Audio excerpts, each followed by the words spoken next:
So they went to the grave, they dug it up, they took the tiny little head of a 6-month-old infant, they put it on a long spear, and they carried it all the way to Kufa.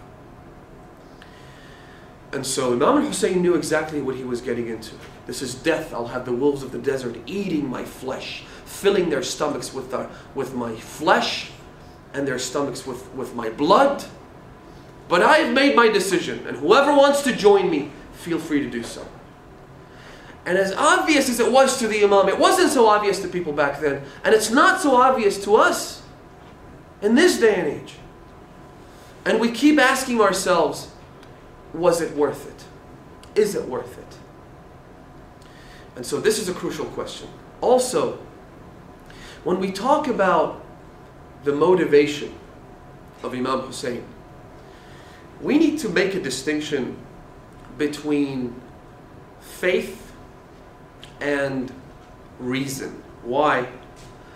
Because, as I said, people tell you that it was a selfless act of sacrifice that's based entirely on love. At the same time, we don't want to go to the extreme of, say, fideistic philosophies, which, say, for instance, you have the most extreme form of fideists who say, for instance, like Kierkegaard. Kierkegaard, who's a German philosopher, says that faith and reason are absolutely antithetical. That not only in order for you to reach the gnosis and to understand higher things and higher realities in life, do you not require reason whatsoever. He says, in fact, you need to abandon reason for you to reach those levels. That faith and reason are somehow antithetical, they're contradictory. So this is the most extreme form, like that of Kierkegaard. But then you also have people like Wittgenstein, who says that no, they're not necessarily antithetical. You don't need to shut down the faculty of reason in order to acquire faith, but you certainly don't need reason.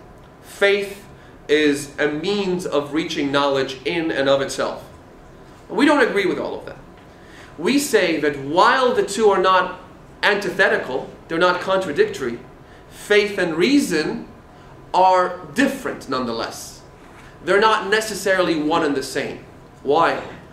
Because when you understand something, and a very good example of that would be to think about believing in God. So, most people around the world believe in God. In the United States, they say up to 94% of the population believes in God.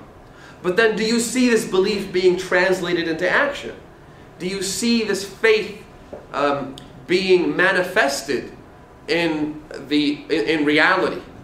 Most of the time you don't. Even though they might tell you we believe in God, and they actually do.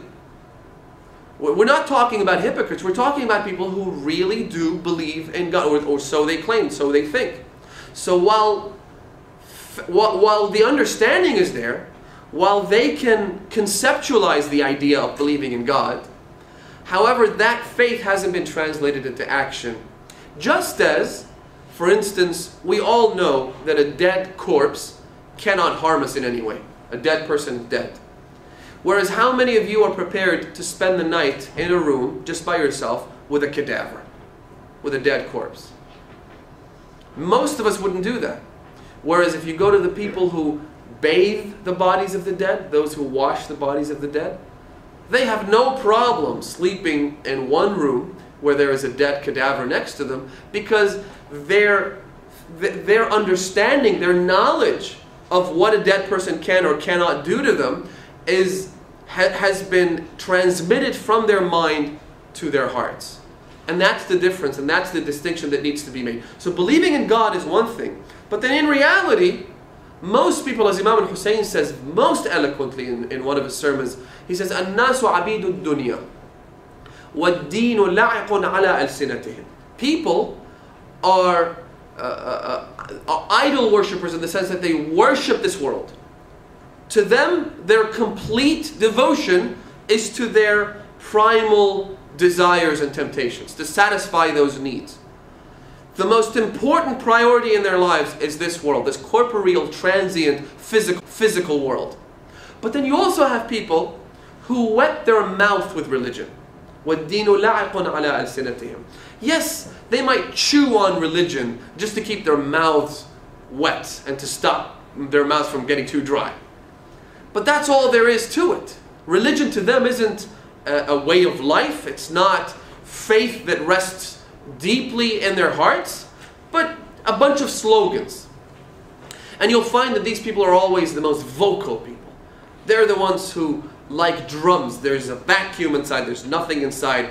But they'd be the ones going around chanting slogans, calling for jihad, doing this, doing that. But when the push comes to the shove, when it comes to them sacrificing even something as insignificant as perhaps giving their money away. You could keep your soul, you could keep your life, just give a little bit of money to the poor in the form of charity. All of a sudden these people are the first people to retract and to disappear from the scene. And so this distinction needs to be made. However, in the case of Imam Hussein, was it reason? Was it love? Was it faith? Was it science? We'd have to say that it was both. They're not antithetical. They're not contradictory in any way. Rather, it was reason, it was love that was based on reason, and it's reason that is rejuvenated and nourished and driven by love. So it was belief in God, belief in His highest ideals. And when God becomes the central figure, as He did in the life of Imam Hussein, you see that being translated in the most selfless acts of love towards not just God but to His creatures. Not just religion, but to every created being that was created by that God. And so you'll find, for instance, that someone who doesn't believe in God, they'll have a problem in applying the laws of morality. And I don't want to talk about moral relativism. I don't want to talk about how atheists struggle. No matter how much they tell you otherwise, they always will end up struggling with morality. And it tends to become relativistic in nature. And when it's relativistic, it will not be absolute. It won't be universal in nature in any way, shape, or form. It'll be something that makes one thing good today and the same thing bad the next day. One thing, I remember just a few months ago, there was discussion in Australia about filtering some websites.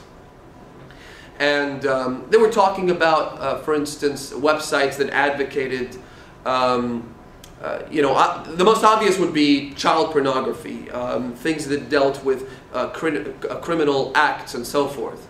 But even things that would harm the general public by, say, for instance, advocating extreme forms of diets for young girls, which would lead to all kinds of medical complications.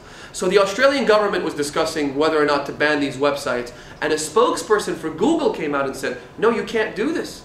Why? Because freedom of expression is an inalienable right, and that needs to be protected at all costs. Why? And here's the justification.